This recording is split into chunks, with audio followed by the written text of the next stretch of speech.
Честит празник, господин Янакиев. Созопол отбелязва Гергьов ден, подобаващо. Какво е за Созопол този празник?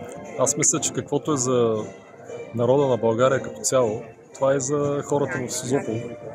А именно олицетворение на славата и героизма на българския воин и неговата непримиримост в битките.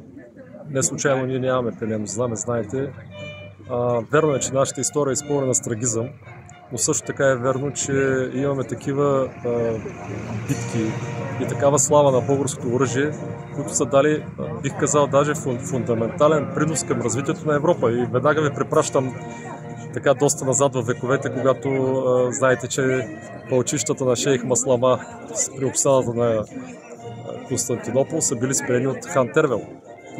Макар че това не знам в Европа точно дали се оценя, но на фона на битките, които са водни в Западна Европа с арабските нашественици от там 10-15 хиляди човека, арабската армия, обсаждаща Константинопол според някои източници 120-130 до 200 хилядна армия, е била сразена и разбита именно от нашите войни. Така че, започвайки от дълбоко назад в вековете на историята, ние имаме поводи за гордост. И съм сигурен, че макар че сме малка в момента държава и според някои слаба, имаме една сила. Имаме една сила, която не знам дали се отчита от останалите народи, а именно българския дух. Българският дух е непримирим.